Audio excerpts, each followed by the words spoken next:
Muy buenos días, tardes o noches, queridos compañeros y profesor. Mi nombre es Arturo Figueroa y les voy a exponer acerca de la percepción visual, que fue el tema que me tocó.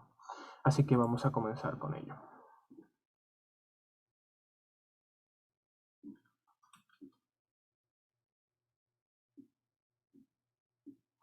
Ok.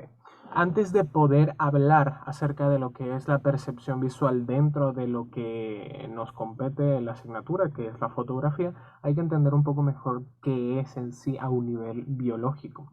La percepción visual no es más que el reconocimiento o interpretación de estímulos visuales provenientes de nuestros órganos llamados ojos, que el cerebro interpreta de determinada manera para darle un sentido y permitirnos una mejor chance de supervivencia, que es su motivo primordial, digamos. Aunque ya estamos bastante lejos de esos días en los que era vital, completamente vital para nuestra supervivencia, sigue jugando un papel muy importante en nuestro día a día, siendo probablemente el órgano, el sentido al que más le damos importancia y que más nos es útil dentro de nuestro día a día junto con la audición. Muy bien. A pesar de lo que parece, los ojos, a pesar de que juegan un papel importantísimo y sin ellos seríamos incapaces totalmente de ver lo que sea, el cerebro es el que se lleva la mayor parte del trabajo, puesto que recibe señales de aproximadamente 250 millones de células sensibles a la luz. Y estas células sensibles realmente lo que reciben es información en forma de un montón de puntitos blancos que el cerebro les da un sentido. No son puntitos blancos, son puntitos de múltiples colores, pero al fin y al cabo es como una imagen muy borrosa, muy difusa. No se entiende nada, salvo que el cerebro haga el trabajo de interpretar esas señales visuales. Existen varias condicionantes, y aquí entramos en la materia que nos compete, para lo que nosotros interpretamos ya a un nivel cognitivo sobre estas imágenes, sobre estos estímulos visuales que vemos.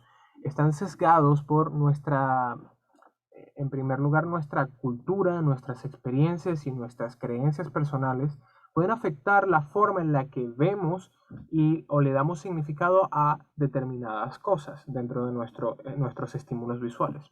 Por ejemplo, está la teoría del color, aquella que dicta que cada color despierta en nosotros determinados sentimientos o se asocia a determinadas cosas. Por poner un ejemplo, dentro de la teoría del color, la presentación que yo estoy utilizando tiene colores mayoritariamente fríos, con evidentemente el rosado o el morado como colores predominantes, seguidos por el azul. ¿Qué pasa con esto? Se supone que eso debería darle una estética elegante y relajante dentro de lo que cabe. Pero esto está sesgado por la cultura y nuestras experiencias personales. Por ejemplo, si yo tuviese algún trauma que se pudiese relacionar con el color morado, tal vez no me resultaría agradable, no me resultaría tranquilizante. Al contrario, me resultaría desagradable el color morado a la vista o el color azul.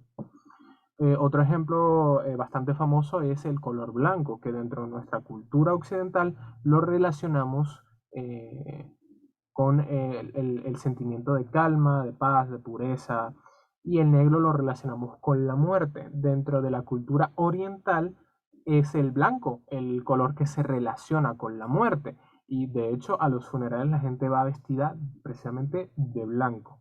Entonces, los factores personales y los factores culturales influyen mucho en nuestra visión, tanto de los colores que use como ejemplo, como de cualquier otro tipo de estímulo visual. Por ejemplo, un águila puede ser vista dentro de la cultura estadounidense como una figura muy imponente, como una figura de orgullo, como una figura muy interesante.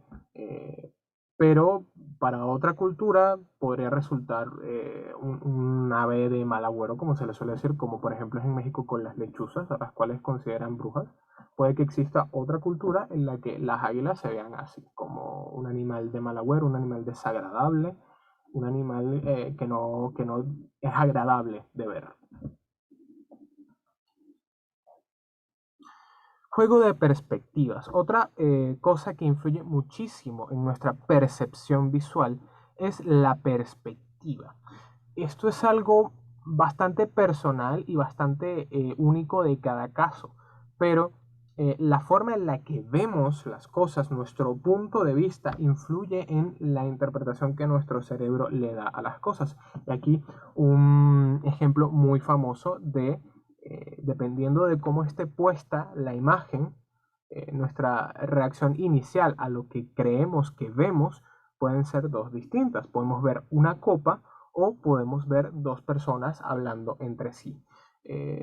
Generalmente algunas personas ven una y algunas personas ven otra, pero dependiendo de cómo esté presentada la imagen, por ejemplo, en el caso de la izquierda, es más sencillo ver a dos personas en lugar de una copa, y en el caso de la derecha es más sencillo ver a la copa en lugar de las dos personas. Es un juego de perspectivas muy interesante y que da lugar a muchas, digamos, paradojas visuales, muchos juegos de perspectiva que se pueden dar dentro de la fotografía y dentro de cualquier ámbito que involucre la percepción visual.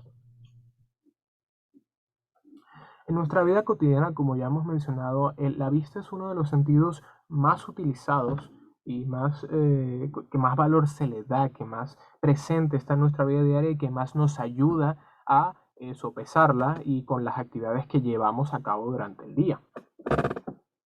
Al ser esto así, evidentemente va a ser el más aprovechado para cualquier cosa que tenga que ver con publicidad, con arte, etcétera, etcétera, etcétera. Lo visual es algo que se tiene muy en cuenta a la hora de crear arte, a la hora de crear un banner publicitario, a la hora de tomar una fotografía, etcétera, etcétera, etcétera. Por poner un ejemplo, están estas dos imágenes. Ambas son de carácter artístico. Una está presentada, entre comillas, como crítica social arriba, en la que podemos ver cómo una pareja de probablemente estudiantes se besan en el suelo, mientras que la policía está alrededor.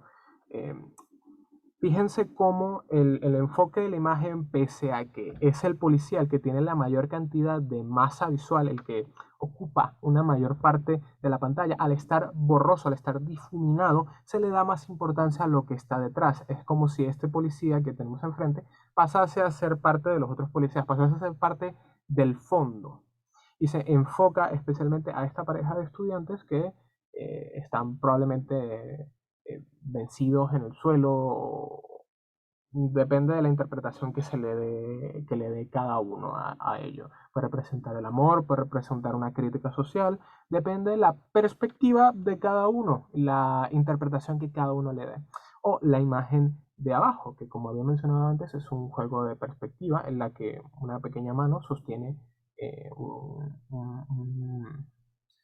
un tallo de una planta y ese tallo se va hasta estar alineado con la luna en el cielo, dando la ilusión visual de estar viendo un gigantesco diente de león. Es una imagen muy bonita y que me gusta bastante.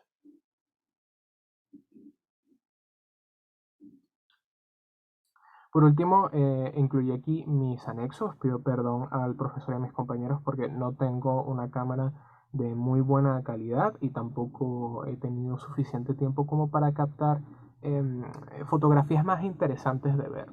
Pero creo que funcionan bastante bien para el tema que me compete, que es la percepción visual. Aquí podemos ver un par de ejemplos de lo que entendemos como ilusiones ópticas.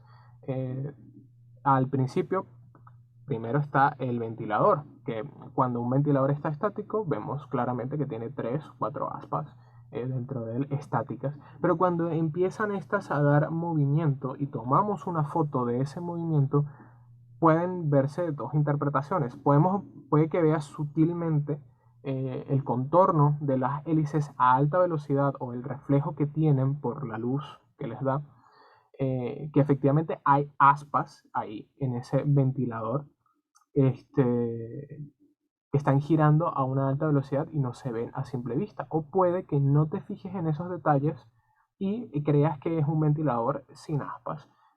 Más que tu sentido de la vista, cabe más la interpretación mental que tú le des a lo que estás viendo.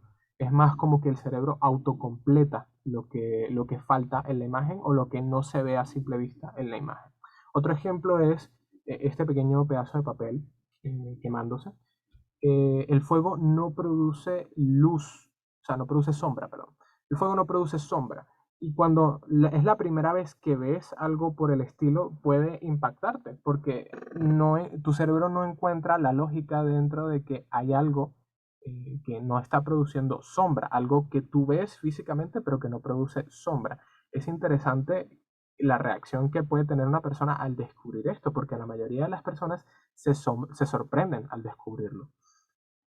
No es algo que tengamos interiorizado, a pesar de que sea muy lógico, puesto que, bueno, el fuego produce luz. Y por último, aquí un pequeño juego de sombras con las manos, que lo que parece ser una imagen sin mucho sentido, simplemente dos manos cruzadas de una manera extraña, cuando se le aplica una luz desde cierto punto de vista, se puede ver como un pequeño perrito que tiene la boca abierta. Me parece un juego interesante de perspectiva que se apoya en la sombra y en la dirección en la que viene la luz para crear una imagen en la pared. Luego de esto dejaré en pantalla un momento la bibliografía que utilicé. De cualquier forma subiré al profesor la tarea donde hay que subirla. Y como conclusión, el sentido de la vista es sin duda uno de nuestros sentidos más presentes para esta asignatura llamada técnica fotográfica. Y me pareció muy interesante y muy divertido explorar desde un punto de vista lógico, desde un punto de vista cultural y desde un punto de vista profesional el cómo se trabaja con este sentido. Eso es todo por mi parte. Muy buenos días, tardes o noches y espero que les haya gustado la presentación.